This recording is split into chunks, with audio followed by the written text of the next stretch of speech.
Welcome to Business Cake. This is a show for people who are building their ideas. In today's conversation, Patrick and I hit on a few things. The first is innovation and origins of it. Where does it come from? Is it accidental? Is it intentional? We talk about the idea of character versus charisma and how far can you go just on charisma if you don't have any character? We also bring up the idea of commitment, with the metaphor, the lines and drawing a line in the sand. We do a deep dive on that metaphor and talk about the nature of commitment. How do you recognize when you are in a moment where you have to commit, or where you're working with somebody and you can recognize that moment for them and help them know that they need to commit? Unusually, Santa Ana plays a prominent role throughout our conversation. You'll have to listen to find out why. Enjoy this episode of Business Cake.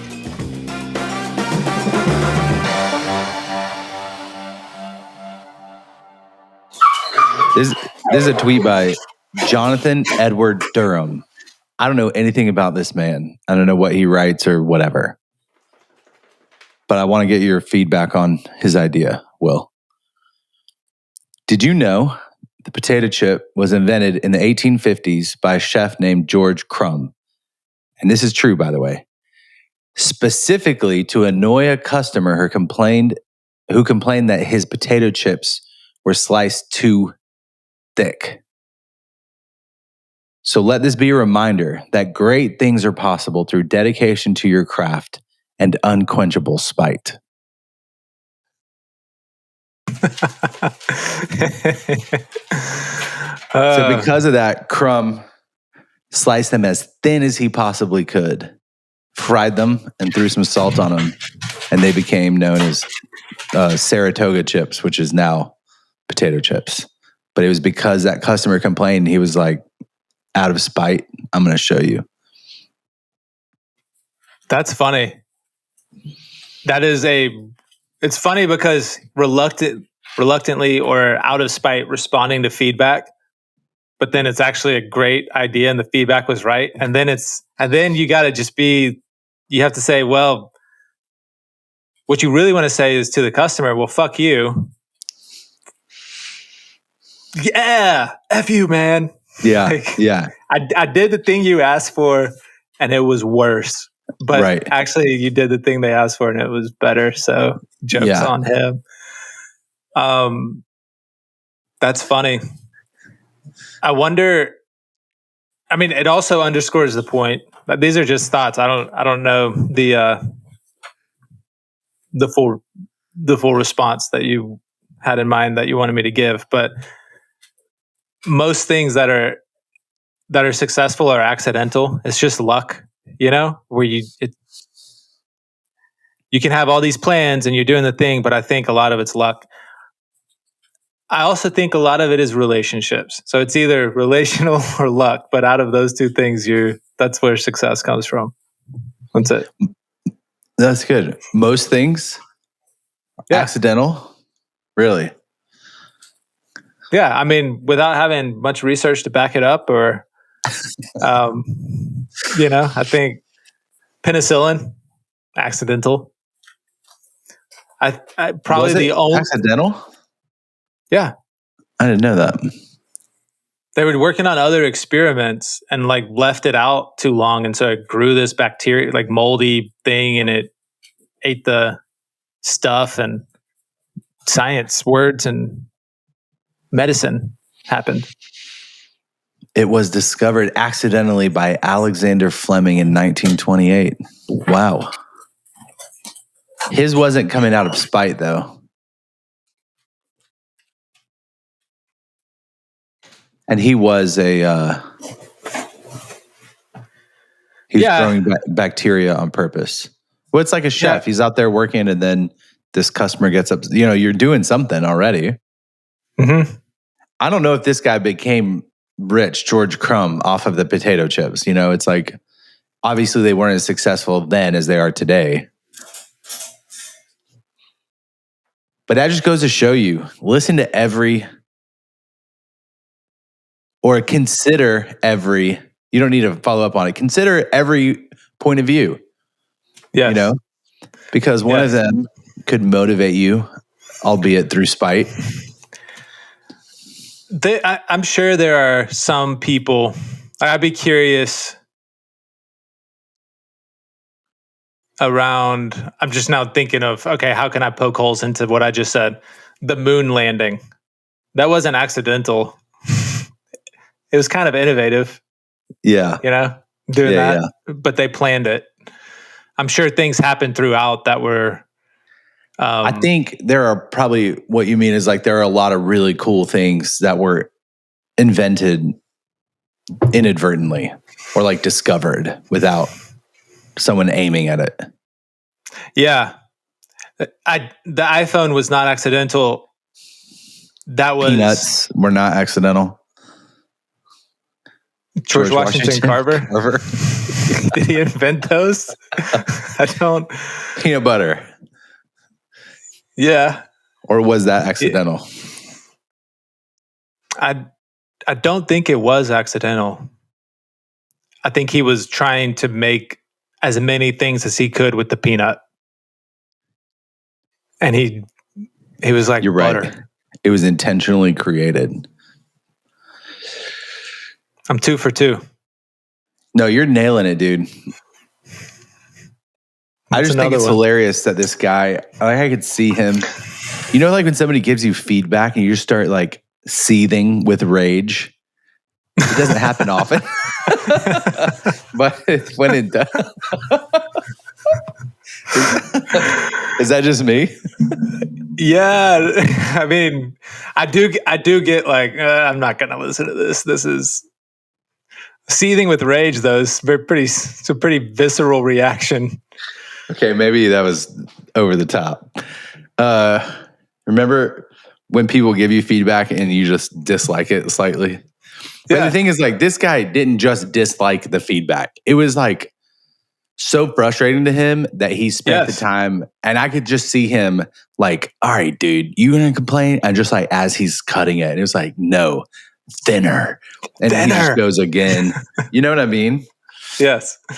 I can just see George come back there in his kitchen doing that. He must have had some success for the potato, for somebody to trace it back to him.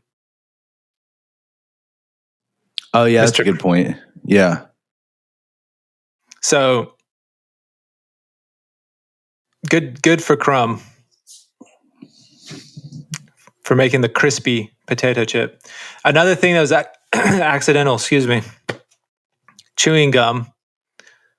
Maria hates it when I say this because she says, Will, like, the indigenous people in Mexico, Aztecs, Mayans, used chicle to chew on for hundreds of years. Okay. But modern day chewing gum came from Santa Anna during one of his exiles. He was exiled. He was in Cuba. These two brothers came down from New York to meet with him because they were trying to get chicle and rubber for car tires. But Santa Ana? Yeah. Or like maybe not Alamo? Car tires, but like rubber tires. Yeah. And so he was able to get them 1 ton of chicle. Wait, hold on. The dude who beat the guys at the Alamo, Santa Ana. Yeah. This guy? Yeah. Was exiled to Cuba? He was in Cuba. He actually also lived in the United States for a little bit, too. And people wanted to buy car tire rubber from him? They wanted rubber, to use for tires. This sounds like completely made up. And so then these guys took it back to New York.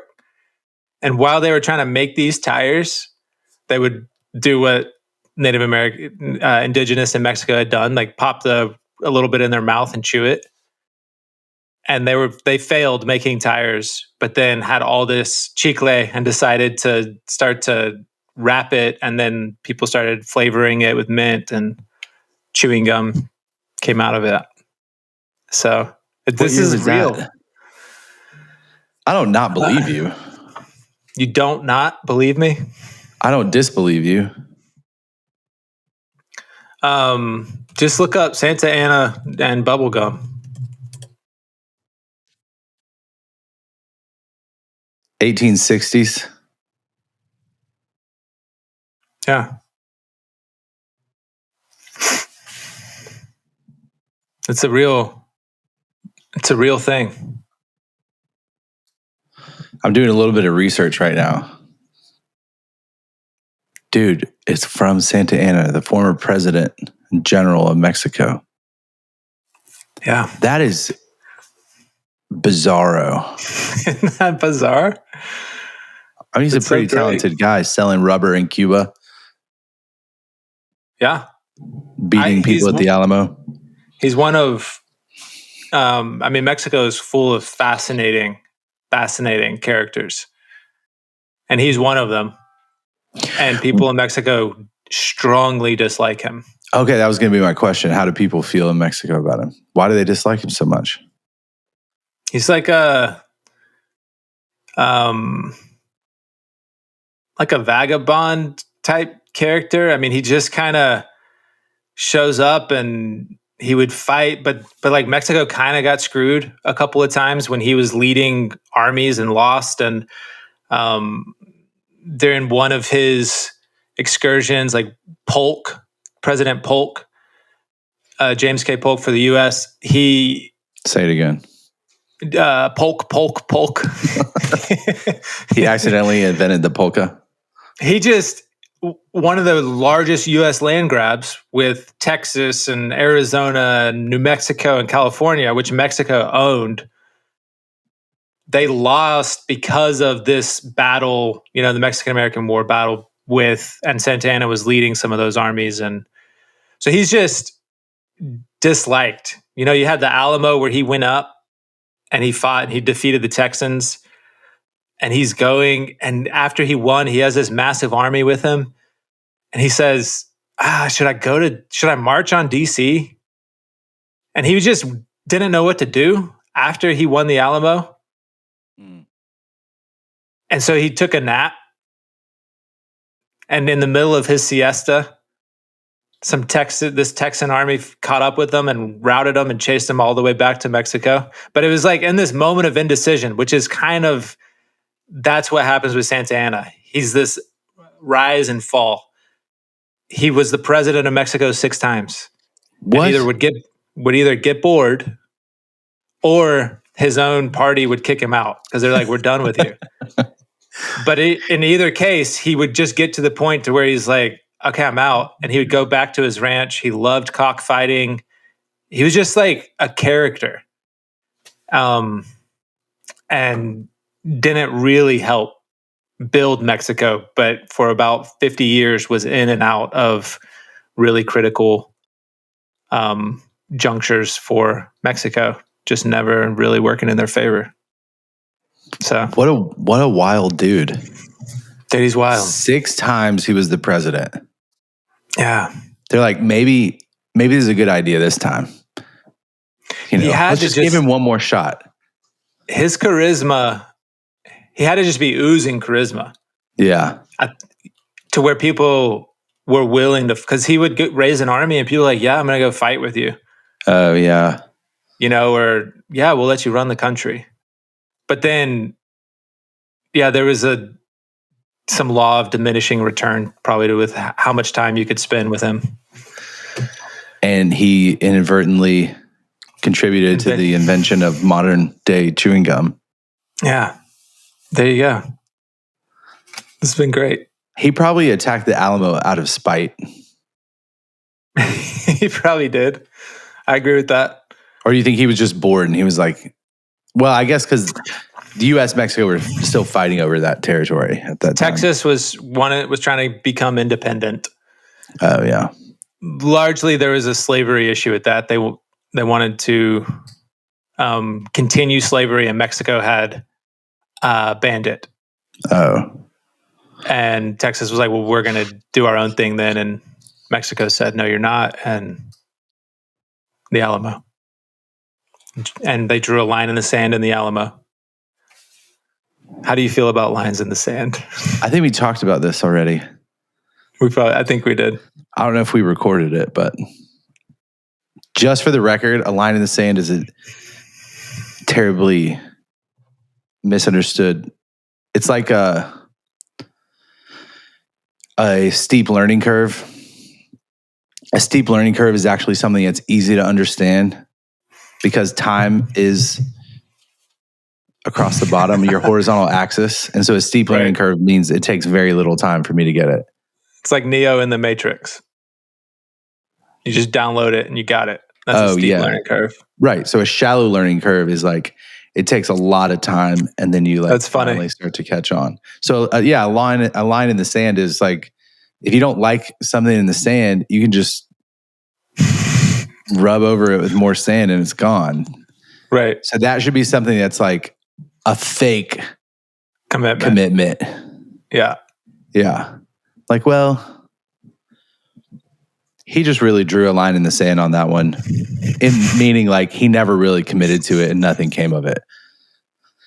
But it's widespread and people are committed to using that. I like that. If we could change how people think about lines in the sand to that, I think it'd be great because then it would be a truer. So you're really not committing to this. You're drawing a line in the sand, which means. Well, that probably meant a lot back at the Alamo where it's like, hey, are you going to die with me or are you going to run away? And here's a line in the sand. He was like, oh, crap. He just drew a line in the sand. Like, what are we going to do? There's a line in the sand. I can see where that's kind of a big deal. But these days, it's like, if we were like, when's the last time you drew a line in the sand? Literally. It's been a minute. I mean, even sidewalk chalk is harder to get rid of a sidewalk chalk line than it is a line in the sand. I don't know, quite frankly, the last time I drew a line.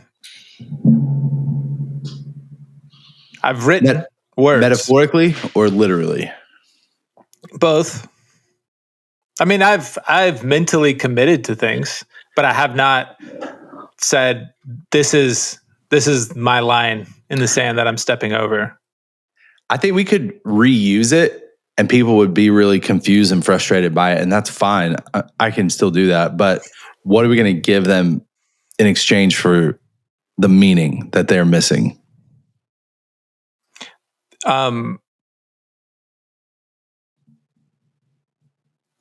We need a better idiom than line in the sand to talk about commitment. So what would be a modern day version? I have no idea of commitment. We're in such a world of uncommitment. Like, I guess emails are the most permanent thing because you can unsend text messages, but like you can't do that with an email. That's a good t-shirt. Emails are the most permanent thing. They really are, because I can go back 20 years and find an email, you know? Yeah. So, but sending an email has no commitment to it, really. I'm pressing send. No! I'm really control entering this right now. I mean, you could put... Okay, let me play off the email one, because if you're not really committing to something, your email's in draft, right? Yeah, okay, you've written it. Sure, it's in there. Or the visibility for people, you're not going to send it to everybody. Maybe you put somebody on the blind copy, so not everybody sees who's really getting it. So it's like, well, I mean, if this is a bad metaphor. We're not going to do it. I get it. You're really gonna. You don't have to keep... If you're really committed to this, put everybody on the 2 line. Don't BCC anybody. But the other thing is that only works for like a line in the sand. A line drawn in the sand is like there's some corporeity about it. Like you're at, if you draw a line in the sand, it's kind of like somebody else is doing the stepping over of the line. There's so much stuff that is. Is the word ephemeral? That is a word. Yeah. Ephemeral. Like, are you gonna publish that? Oh, that's permanent. That has like some permanence to it. You gonna publish Ephemeral that? means lasting for a very short time. Great. Yeah, that's exactly what I wanted. Like that pause that I had. Yeah.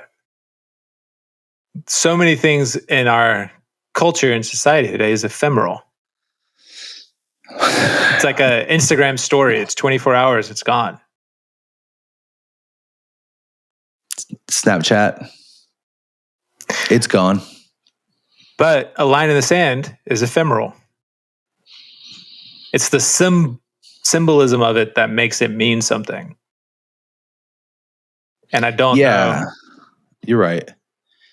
Because, well, that's what I think it comes down to is like the action that's required by you when somebody else draws a line in the sand.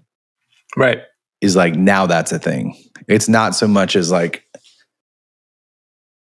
a commitment that lasts. Okay, that makes sense. I'm with you. But it would need to be something like that where you are, as you know, in your at Chin Chin. What was the line in the sand at Chin Chin? In what way? What do you mean? No, where you guys were like, we're in. You bought the roaster. Oh. But even that, I mean, that's not everybody. That was probably just you, Melody, Will, and Zuzka. Mm-hmm. So I mean, it was the first $10,000 that we spent on the roaster, the actual coffee roaster. Yeah. Because we bought it and we didn't have a place to put it. But once we dropped the money, I remember agonizing over that moment for like days, which doesn't sound long, but it's like all I thought about for a good like 8 days. And I lost sleep over it. Yeah. But that doesn't have anything to do with drawing a line in the sand. Yeah. Well, I mean, it's commitment. It was just singular. It was you. And I think at the Alamo, there were 300 something people there. I don't actually even know if they did this at the Alamo or not. But it's in my head that they did do this. That somebody... They probably did it in the movie with... Is that John Wayne? I forget who's in that movie. I don't even remember. But you're looking it up. We'll find out. It's a legend. Historical accuracy is debated. Those willing to stay and fight for the death crossed the line, and Colonel William B. Travis is said to have drawn a line in the sand with his sword. So it's the choice. He offered his men a choice. So I think that's what it is more of is like it's the he drew a line in the sand isn't like about, it's just the moment that you made that choice, right? I think that's what you're saying. Okay. Yeah. And I think is the impact of it was that it was everybody that was there was making a choice or not. And I think, so there's probably scale to that. When Elon Musk took over Twitter, acquired Twitter, then he went in, and he gets rid of a lot of people, but then he sends everybody an email and says, that was remaining, this is what it's going to mean to work at Twitter or X now. If you stay, you're choosing to do this. If not, that's fine. You can leave. And so it's like, email metaphor isn't bad after all. No, it's not bad. You can say, I don't know how you would say that pithily. How can you? Because a line in the sand is just easy to say. What are you going to say? Have you sent the email to your employees? But I think the other thing about drawing a line in the sand is like, if you draw a line in the sand, that doesn't mean you're crossing the line, because that's the key. Yeah. You can draw a line in the sand and just stay where you're at and be like, well, I drew a line in the sand on that one. It's like, I don't know anything more about this decision than I did before you said that. Well, you know that there's a commitment that needs to be made, a choice that needs to be made. But it's the crossing. I drew a line in the sand and then I stepped over that line. That makes the difference. Yes. Yeah. Yeah, I mean, it's funny because it's very pertinent to that tax story I just told you about my life. It is. With your business coach, and he made you commit. Yeah, it's funny. It's funny just creating the environment for you to commit to a choice is enough to change something for you. And I think that's what the line in the sand does, is it creates an environment where it says you, by stepping over this line, are making a bigger choice. Like you're making this little choice to step over the line, but there's a bigger choice here that you're committing to, that once you've done that, you're not going back. Even though you could step back over the line or erase it. That would have been funny. At the Alamo, William B. Travis draws a line with his saber, and everybody's looking at it. And then somebody walks up with like a little broom and just kind of covers it up. And we all go back to what we were doing. This was never here. It wasn't here. We have probably spent more time talking about the line in the sand than they probably did even at the Alamo. For them, they were probably like, he drew it, and they're like, everybody just steps over. Yeah, we're all willing to die. And then they keep like, well, let's prepare. Well, they died because of that. I mean, they could have not stepped over the line. Of course, they would still be dead today, but they might have lived longer. If they fled.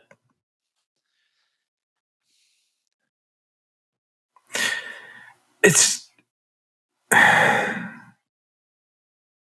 really, I think we squeezed a lot of juice out of that one. I think I understand more about the line in the sand, and I'm willing to create situations for people where there are metaphorical lines in the sand. Like, all right, go get a broom. Now you're on this side. What are you going to do? And as you step over that broom, commit to it.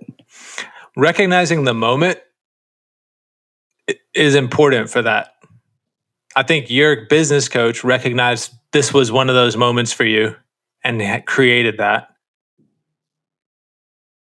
Yeah. I think that's part of it, is you're like, oh, this is a commitment moment. How do we create the symbol? Like, and that's a hard thing to do. I think a lot of people I've been in actually meetings with people who were terrible at recognizing the moment, and like things are happening and they think a special moment has occurred, but they're way off. It's like, and it makes things worse. And so I could see people in a work setting being like, this is a line in the sand moment. And they go and they pull out a broom and put it down. And everybody's like, what is happening? This is not what's going on. Don't do this, man. But that's a hard skill, I think, to say. I think you could do it. Wait, did you just say that somebody misused this and like would pretend to like draw a line in the sand, but it's like it wasn't the time to do that? Yeah, like there was this point when I was at Rackspace where our UK operations were meeting with our US operations. For 17 years, they operated as two different companies. Okay. And in 2017, then our executive said, y'all need to merge. But they hadn't said that outright. So it was kind of like, you need to explore this. Yeah. And so the UK team came to Texas, and there's US leaders and UK leaders, and we're all sitting in this room talking about this. And everybody knows you can't, like, we need to do this, but it's not for sure. And how would we do it? So it's just like really ambiguous. And the guy who was leading those conversations was terrible at facilitating leading the conversation. Yeah. Okay. Yes. And so what ended up happening is he started trying to facilitate more and more. And a couple of leaders just started to have like a real conversation as he was doing the facilitation. So he thought he was doing things, but he wasn't. And we started having a good conversation while he was just kind of orbiting. This is like real time. Everyone's in the dude, same room. It was very multiple awkward. Conversations happening. Yes. Okay. And at the end of the meeting, he's like, everybody's okay with where we got to. Not feeling great about it, but recognizing this is okay. We needed to get to this point. This is fine. We know we need how we're going to move ahead. And this guy was like, guys, we just fucking did something. This has been so good. And he just started building this up and building it up and building it up and saying this, like what we've and everybody was like, stop, like we haven't, and you're way. And it was already awkward for 3 days to go do that. And then at the end of the third day, he tried to make it a moment to where it's like, this is us. I'm drawing a line and saying we're all stepping over this together. We're going to go do this. Did he say that? He did not use that metaphor. Oh. He would have if he would have thought about it. He would have wanted that to happen. So you're just bringing that up because he tried to draw a line in the sand. This is what I'm saying. You have to recognize the moment. You can't try to create that moment. And so somebody could say, oh, this is a good tool. I'm going to draw lines in the sand. I'm going to create those environments for people. And they could be really bad. Don't go do that. If you really find yourself in that moment, sure, you do it. Yeah, I got you. But you can't just all willy-nilly like. It's like a couple small steps were taken, but it wasn't yet to the point of making the full commitment. Right. We weren't nobody was dying. Nobody was like committing to go die on this hill. Oh, yeah. And do that. It was just maybe his job was on the line and he felt like he wanted to hype everybody up. Yeah, I mean, there's a lot of other stuff that was going on with him that was hard. So this my business coach, who by the way is going to join us for an episode in the near future, has this quote and he reads it. He has it memorized, so he doesn't read it. Did you not like that I said in the near future? Future is just kind of weird, but go on. Let's move past it. So he doesn't read this. He has it memorized. I read it because I don't. But this is his like one of his main mantras. It's a long mantra, so it's like it's not just pound the rock. You know, it's longer than that. I'm ready. The build up is longer than the quote. So we'll be talking about something, and he'll just go into this and say the whole thing, and it's his way of saying you need to commit to this. So here it is. Clear my throat. I'm going to read it now. Yeah, I am. You ready? Ready, yes. Pins and needles. I had to clear my throat again. Oh my gosh. Here we are. Okay. All right. Until one is committed, there is hesitancy, the chance to draw back, always ineffectiveness. Concerning all acts of initiative, there's one elemental truth, the ignorance of which kills countless ideas and splendid plans, that the moment one definitely commits oneself, then providence moves too. A whole stream of events issues from the decision, raising in one's favor all manner of unforeseen incidents, meanings, and material assistance, which no man could have dreamt would have come his way, or woman. Whatever you can do or dream you can, begin it. Boldness has genius, power, and magic. Begin it. So that's like one of his things is like, what do you want? Commit to that. Yeah. And when you commit to it, you are saying no to a bunch of stuff. You're saying yes to this very specific thing. And it was kind of like, I mean, it's exactly what I was talking about with you with the tax business that I have, where I stepped over the line.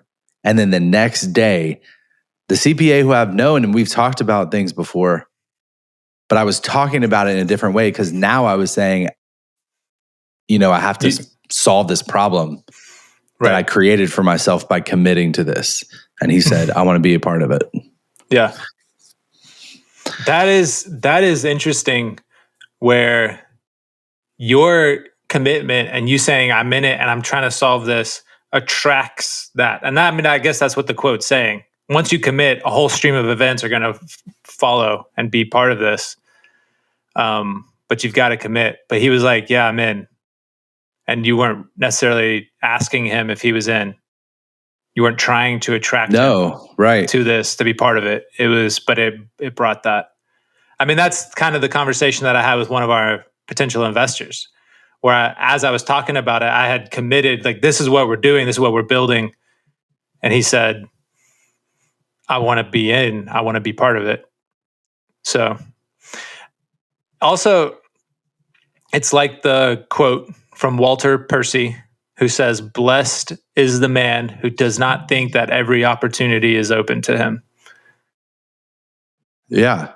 So you gotta commit to something and go do that. Yeah. Because if you think everything's available, you're not actually committed to any particular thing. Right. It also is like another quote, on the plains of hesitation, bleached the bones of countless millions who at the dawn of decision sat down to wait and in waiting died. Because that reminds me of Santa Ana, where it's like when he's committed, everyone's behind him. And they're like, the whole country is behind him. And he's like doing these amazing things. And then he gets to the point where he's like, well, I don't know what I want to do at this point. And it's like immediate turnaround. Yes. Everything falls apart. Absolutely against him. Every time. He's just like, oh, why am I here? Yeah. Everybody's like, I don't know, dude. Why are we here? And then they die. He didn't draw a line in the sand. I think that's the takeaway from this. Even though the men at the Alamo were killed by him, and they did draw a line in the sand. Yeah. He should have then taken that and drawn a line in the sand to say, we're going on DC. Let's go. He didn't know about it. Well, he killed everyone who did it. If he would have asked them before. Hey, what happened here? What is this line that I see? Also, it probably wouldn't be the best strategy if you just beat an army and was like, hey, let me take your strategy and use it. Yeah, it wouldn't be good. I mean, he was routed out by 14 years later by James K. Polk's army. Anyways, it's Mexican history, which I love. I didn't realize he was so wild. Santa Ana. I have a couple of books on Santa Ana, and he's not well loved or not well liked. Anyways, we have a lot of leaders like this currently in our world, full of charisma, lacking in character. And I think name 50. I'm just kidding. Don't. Okay, yeah, I won't. But I mean, I think a lot of us can think of those kinds of leaders where people have done things built off charisma, people willing to follow them, and the character was not there. Yeah, in every industry, probably. Yep. Like politics, churches, businesses, for sure. Yep. So what's the takeaway from that? Well, character takes time. Character is important. I think character gets into how somebody looks at success and what they're building and work. Because if your view is just money, character is not important, and you're going to do everything you can to get money. Or if your view is whatever that thing is, if it's not money, if it is, I want to build this company, I want to build this organization, this church, I want to reach these, whatever the goal is, if that is the most important thing, then I think it will lose out. What was that? My dog is sleeping and he makes noises sometimes. Oh, yeah. Yeah. There's a guy named Charles Simpson that would say, what you build with your gifts, you destroy with your character. I mean, I think there's probably another way that he said it that was like, you either continue or destroy with your character. Right. But I think that was his point, where it's like, yeah, I mean, if you're going to be good at something, great, be great at it. But if you don't have character, you're not going to be sustainably successful. Right. Yeah. Right. Well, that's great. That's really good. It's like,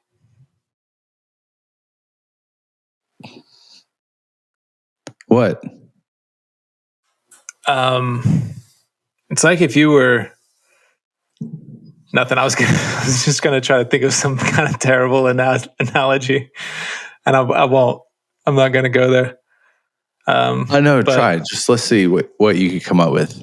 If you were going to give a terrible analogy, what would you say? I would say building with charisma and lacking character is like focusing on the most beautiful cake that you're making. So you have all this icing, but then when you go to cut it, there's nothing in the middle. It just falls apart. There's just air or more icing? I don't know what's in there. How would it stay up if nothing else was in there? Maybe it's just like a rock in there. Not physically a rock, but it is like you didn't have to spend time on the ingredients, so it's just. Do you think rocks are hollow? They're hard, so you can. This is not a good analogy. That was a perfect bad analogy. You did a great job. Thank you. I tried to set expectation on it. All right, so we covered being motivated by spite, accidental inventions, Santa Ana. Yeah, really funny dude. Commitment, and the whole analogy of drawing a line in the sand and knowing the appropriate time to use that or not. Yeah, I think I'm back on the side of liking it now that I think I realized more of what it did. If that's okay. Yeah, no, that was a good journey, I think, for you. And I'm not going to draw a line in the sand on this. But you understand it, and I feel like at this point, I'm going to graduate you to where you can use this metaphor if you would like. Unlike the dude that you worked with. Yes. Yeah. Well, right. I might, but I probably also might not ever use it. Which is fine too. Try it out with melody first. What do you mean? I don't know. Just try to recognize the moment of commitment with her and see if she's going to just like put a broom down on the ground and see if she'd step over it. Just about like dinner? Yeah. Like, what are we doing for dinner? I don't know. Like, all right, this is a moment. Yeah, we need to commit. Yes. All right, I'll definitely do that this weekend, and I'll report back. All right, good. All right, let's wrap it up. Business Cake is produced by Sound Ops. The music is written by Philip Cusius, and this is hosted by Will and Patrick. If you enjoyed it, please rate us 5 stars wherever you find your podcasts.